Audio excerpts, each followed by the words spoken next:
नमस्कार, मैं कमलेश कबीर आपका एक बार फिर स्वागत करता हूं इस नए एपिसोड में।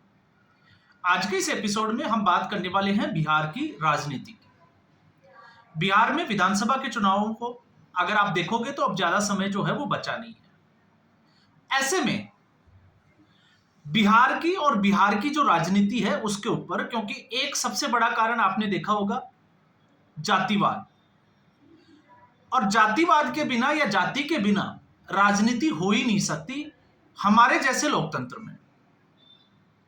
और उसमें अगर हम बात करें तो बिहार और उत्तर प्रदेश जैसे राज्य जो है वो अब बहुत आगे नजर आते हैं। लेकिन 2017 में जिस तरीके से उत्तर प्रदेश में योगी आदित्यनाथ के आने के बाद में राजनीति का जो बदलाव देखा गया, अब सबकी नजरें जो है वो बिहार की राजनीति के ऊपर है। अब ऐसी स्थिति में जब हम बात करते हैं तो आप देखिए कि इस देश का दुर्भाग्य यह है कि या तो राजनेता जो है वो ज्यादा पढ़े लिखे नहीं है, या फिर जिस तरीके से राजनीति में एक गंदा खेल खेला जा रहा है। और जब मैं अभी ये वीडियो बना रहा हूं उससे पहले अगर आप देखोगे तो कांग्रेस के, वैसे कांग्रेस के तो नहीं कह सकते लेकिन कांग्रेस के ही नेता मान सकते हैं, पप्पू यादव, जिस तरीके से उन्होंने जो है वो एक जनसभा को संबोधित किया और मुसलमानों को भड़काने की कोशिश की। अब ऐसे में सवाल खड़ा होता है फिर संविधान में सम्मिलित सेकुलर और सोशलिस्ट शब्द से, कि आखिर धर्मनिरपेक्षता की आड़ में कब तक जो है वो इस देश की राजनीति में इस तरीके का खेल खेला जाएगा। लेकिन उससे भी बड़ा सवाल है कि आखिर 2014 के बाद विपक्ष इतना जो है वो हताशा से भरा क्यों है कि वो इस तरीके की राजनीति करने के लिए आतुर है, फिर भले ही जो बात देश हित की आती है। क्योंकि जब हम बात करते हैं विपक्ष की तो किसी भी देश में लोकतांत्रिक अगर व्यवस्था है तो उसमें विपक्ष का मजबूत होना बहुत जरूरी है। लेकिन और विपक्ष के जब हम काम की बात करते हैं तो विपक्ष का काम है सरकार की आलोचना करना। तो विपक्ष सरकार की आलोचना करे, सरकार को कटघरे में खड़ा करे, उसके निर्णयों की आलोचना करे, यह जो है वो सब कुछ जायज है। लेकिन जब बात देश हित की आती है, राष्ट्र हित की आती है, और उस वक्त विपक्ष अपनी भूमिका भूल जाता है, तब हम कह सकते हैं कि उस देश का दुर्भाग्य जो है वो कितना बड़ा होगा। अब जब हम ऐसा कह रहे हैं तो क्यों कह रहे हैं? ऐसा इसलिए कह रहे हैं क्योंकि तेजस्वी यादव ने कल, आपने देखा होगा, एक स्टेटमेंट दिया कि अगर आरजेडी की सरकार या आरजेडी सत्ता में आती है बिहार में तो वक्फ जो संशोधन अधिनियम बिल जो है वो कूड़ेदान में फेंक दिया जाएगा। तो आखिर इन राजनेताओं को इतना बोलने की छूट कौन देता है? क्या फ्रीडम ऑफ स्पीच देता है? और अगर फ्रीडम ऑफ स्पीच जिस संविधान की कॉपी लेकर यह संविधान बचाने की बात करते हैं, तो आखिर सबसे ज्यादा संविधान की हत्या किसने की? यह भी बड़ा इंपॉर्टेंट सवाल है और यह पूछा जाना चाहिए। क्योंकि अगर भारतीय जनता पार्टी की हम बात करते हैं तो 2014 के बाद और एक बार अटल बिहारी वाजपेयी का शासन, इसके अलावा कांग्रेस पार्टी सत्ता में रही, तो आखिर इस संविधान का गला घोटा किसने और कब कब घोटा? तो आप याद करिए, जब हम संशोधन की बात करते हैं कि संविधान में संशोधन करना संविधान की हत्या है, तो सबसे पहले संविधान में संशोधन किया किसने? और फिर सवाल खड़ा होता है भीमराव अंबेडकर के ऊपर कि आखिर बाबा साहब अंबेडकर ने 367 जो अनुच्छेद है संविधान का, वो प्रावधान रखा ही क्यों? तो वो प्रावधान इसलिए रखा गया कि समय के साथ अगर जरूरत पड़े तो संविधान में संशोधन किया जा सके। और जब 367 आर्टिकल के तहत कोई संविधान में संशोधन किया जाता है तो फिर वो असंवैधानिक कैसे हो सकता है? और अगर वो असंवैधानिक है तो फिर कांग्रेस का अगर शासन रहा तो उसमें कितनी बार संविधान का संशोधन किया गया? और उससे भी बड़ी बात, आखिर संविधान में सेकुलर और सोशलिस्ट शब्द जो है वो किस प्रावधान के तहत या किसके अनुच्छेद के अंतर्गत जो है वो उसमें जोड़े गए? तो अब आप अंदाजा लगाइए कि संविधान का हम कहें तो हत्या की किसने? तो 1970 और 80 का जो दशक है, अगर आप उसकी बारीकी से जो है वो फैक्ट्स पे जाकर अगर चेक करोगे, बारीकी से स्टडी करोगे, तो आपको अंदाजा लग जाएगा कि किस तरीके से अपनी पार्टी की या अपनी सत्ता को बचाने के लिए संविधान का गला घोटा गया। लेकिन आरोप लगाया जाता है नरेंद्र मोदी के ऊपर, भारतीय जनता पार्टी के ऊपर क्यों लगाया जाता है, उसके पीछे के कारण की अगर हम समीक्षा करें तो 2014 के बाद में जो लोग ये कहते हैं कि बदला क्या, तो 2014 से पहले जिस तरीके से ये पार्टियां मुस्लिम तुष्टीकरण की राजनीति से पनप रही थी, और इसमें सबसे आगे थी वंशवादी जो पार्टियां हैं, और आज इन वंशवादी पार्टियों को लगता है 11 साल के शासन के बाद में कि अब इनका अस्तित्व जो है वो खतरे में पड़ सकता है। क्यों पड़ सकता है? क्योंकि 2014 के बाद में मतदाता जागरूक हुआ है। हम ये नहीं कहेंगे कि हिंदू जागृत हुआ है। 2014 से पहले मुस्लिम वोट बैंक को एक तरीके से इनका कॉपीराइट हुआ करता था, और हिंदू वोट जो है वो बटा हुआ था, तो ये पार्टियां निश्चिंत थी। लेकिन 2014 के बाद में हिंदू वोटर जो है वो जागृत हुआ है। आपने देखा होगा 2014, 2019, क्योंकि 2014 नरेंद्र मोदी गुजरात से आए थे, गुजरात मॉडल पूरे देश के सामने था, तो विकास के ऊपर वोट किया गया। तो पहली बार मतदाता ने जो है वो विकास के ऊपर वोट किया। 2019 पे सर्जिकल स्ट्राइक और बालाकोट एयर स्ट्राइक, और विपक्ष जो है वो समझ ही नहीं पाया। इसलिए विपक्ष जो है वो विकास में उलझा रहा कि विकास कब पैदा होगा, कैसे पैदा होगा, तारीख नहीं बताएंगे, वो तमाम तरीके की चीजें। लेकिन 2019 का बालाकोट एयर स्ट्राइक के बाद में मुद्दा बना राष्ट्रवाद का, तो चुनाव लड़ा गया राष्ट्रवाद के मुद्दे पर।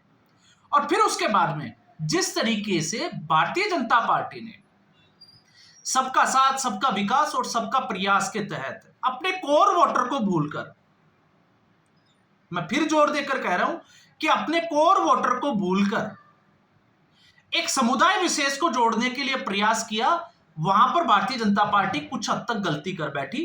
कारण और भी थे, हम हर बार जो है वो वीडियो में बात करते हैं, लेकिन खुलकर अगर हम बात करें तो फिर यही चीज जो है वो सामने निकल कर आती है। तो कोर वोटर का विश्वास कम हुआ, और उसमें कुछ ऐसे नेताओं ने कि 400 पार सीटें आ जाएगी तो शायद संविधान बदल दिया जाएगा।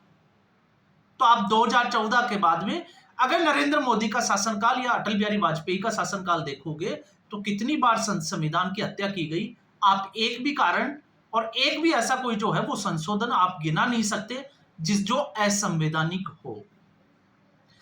तो फिर आज अगर आज के परिवेश में या आज के अगर हम इसमें बात करें राजनीतिक परिदृश्य में, तो आखिर आरजेडी को मुस्लिम वोटर के अपनी तरफ करने के लिए जरूरत क्यों पड़ी ऐसा स्टेटमेंट देने के लिए? आप सोच के देखिए। तो आरजेडी को अब डर है कि कहीं मुस्लिम वोटर उनके हाथ से छिटक नहीं जाए। लेकिन इस देश की सच्चाई यह है कि भारतीय जनता पार्टी और केंद्र सरकार कितनी ही कोशिश कर ले, मुस्लिम वोट उसकी तरफ नहीं आएगा। ताजा उदाहरण, सबसे बड़ा उदाहरण, आज तक के 75 साल से ज्यादा जब आजादी के साल हो गए, तो उसके बाद जम्मू कश्मीर में जो विकास कार्य प्रधानमंत्री नरेंद्र मोदी के नेतृत्व में हुए, आज तक नहीं हुए। तो 2014 से पहले कांग्रेस का शासनकाल और 2014 के बाद में नरेंद्र मोदी का शासनकाल, अगर आप तुलनात्मक दृष्टि से देखोगे तो फिर आप सोचोगे, आपको पता चलेगा कि आखिर इस सरकार के आने के बाद में जम्मू कश्मीर में कितना कायापलट हुआ है। तो कश्मीर वैली में भारतीय जनता पार्टी को कितनी सीटें मिली? 2024 के लोकसभा चुनावों में सीटें कम क्यों हुई? तो कम इसलिए हुई क्योंकि मुसलमानों की जो सोच है, मुस्लिम वोटर्स की, वो यही है, और वो उसी पार्टी को वोट देना पसंद करते हैं जो भारतीय जनता पार्टी को चुनाव हरा सके या हराने की हिम्मत रख सके। और जब दिल्ली का विधानसभा चुनाव हुआ तो इस वोटर को लगा कि शायद आम आदमी पार्टी जो है वो कांग्रेस उतनी मजबूत नहीं है, इसलिए आम आदमी पार्टी भारतीय जनता पार्टी को हरा सकती है, तो ये पूरा वोटर जो है वो आम आदमी पार्टी की तरफ चला गया। तो ऐसे में अब तेजस्वी यादव के सामने ये चुनौती है कि किस तरीके से वो मुस्लिम वोटर को एक साथ अपनी पार्टी के साथ बांध के रख सके। तो ये है सबसे बड़ा कारण। लेकिन फिर अगर हम इसकी बात करें कि जो संविधान की हत्या की बात करते हैं, तो फिर प्रशांत किशोर से भी इनको जो है वो डर ज्यादा है, क्योंकि अब लगता है कि प्रशांत किशोर भी शायद कुछ वोट ले जाएगा। हम अलग से एक वीडियो बनाएंगे कि किस तरीके से जो है वो बिहार जातियों में बटा हुआ है और किस तरीके से बिहार में जातिवाद सबसे बड़ा जो है वो हावी रहता है चुनावों में। और किस पार्टी का जो है वो किस तरीके से मत प्रतिशत है, और प्रशांत किशोर उसमें वहां खड़े हैं। तो उसके लिए हमें जो है वो एक पूरे वीडियो की जरूरत है। लेकिन तेजस्वी यादव, तो सवाल ये होता है कि तेजस्वी यादव ने क्या संविधान पढ़ा है, या फिर 9वीं फेल का जो एक उनके ऊपर जो लगातार एक हमला किया जाता है चुनावी रैलियों में या ऐसे भी, तो क्या वाकई में वो सच साबित होता हुआ दिखाई देता है? क्यों? ऐसा मैं क्यों कह रहा हूं? क्योंकि अगर राजनीतिक दृष्टि से हम छोड़कर इसको संवैधानिक दृष्टि से देखते हैं, संविधान की नजर से देखते हैं, तो आखिर संविधान क्या कहता है ये आपको जानना जरूरी है। तो संविधान में अगर आप देखोगे तो 3 तरह की सूचियां हैं, एक जो केंद्र सरकार के पास है, दूसरा राज्यों के पास में, और तीसरी समवर्ती सूची। कुछ शक्तियां जो है वो केंद्र सरकार के पास, तो केंद्र सरकार जो है वो कुछ कानून बना सकती है, और कुछ राज्य सरकारों के पास इसका जो है वो अधिकार होता है। और समवर्ती सूची का मतलब होता है केंद्र और राज्य दोनों आपस में समन्वय के साथ। लेकिन इसी बीच अगर हम बात करें तो संविधान का अनुच्छेद 254 और 256, इसको जब अगर आप स्टडी करोगे तो आपको अंदाजा लगेगा कि क्या वाकई में इतना आसान है जितना आसानी से ये लोग बोल रहे हैं कि वक्फ कानून को कूड़ेदान में फेंक दिया जाएगा। इससे पहले तेलंगाना की सरकार ने भी बोला, पश्चिमी बंगाल की सरकार ने भी, मुख्यमंत्री ने भी यही स्टेटमेंट दिया। तो आप सोच के देखो कि क्या तेजस्वी यादव जो है वो ऐसा कर सकते हैं? तो अगर आप इसके जो है वो तय में जाओगे तो आपको अंदाजा लगेगा कि आर्टिकल 254 ये कहता है कि अगर केंद्र का कानून राज्य सरकार के कानून के साथ, अगर राज्य सरकार के कानून के अंतर्गत जो है वो असंगत होता है, तो भी केंद्र सरकार का कानून ही मान्य होगा। अब आप देखिए, राज्य सरकार और केंद्र सरकार एक ही तरीके के कानून में अगर कुछ जो है वो कानून बनाती है एक ही मुद्दे के ऊपर, तो उसमें केंद्र सरकार का कानून जो है वो हावी होगा, वो ही मान्य होगा, राज्य सरकार का कानून मान्य नहीं होगा। 256 की अगर हम बात करें तो 256 ये कहता है कि केंद्र सरकार जो कानून संसद के द्वारा संवैधानिक तरीके से जिस कानून को पास करती है, तो राज्य सरकार की जितने भी जो कार्यवाहक शक्तियां हैं वो उसके अनुपालन करने के लिए बाध्य हैं।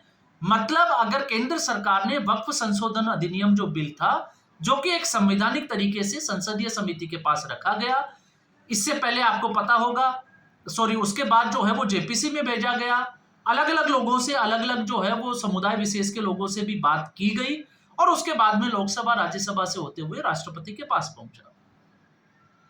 तो जब संवैधानिक प्रक्रिया के तहत इस कानून को पास किया गया, तो फिर राज्य सरकार की जिम्मेवारी है कि वो अपनी कार्यवाहक शक्तियों को, ब्यूरोक्रेट्स को यह आदेश दे कि इस कानून को लागू किया जाए, और उसके लिए जो भी किया जाए वो राज्य सरकार को करना पड़ेगा। तो जब संविधान का संशोधन ये कहता है, तो फिर आप सोच के देखिए कि संविधान की हत्या कौन कर रहा है? एक जिसने संविधान पढ़ा ही नहीं, और दूसरा वो सरकार जिसने संवैधानिक तरीके से इस तरीके का बिल जो है वो संसद के द्वारा पास किया।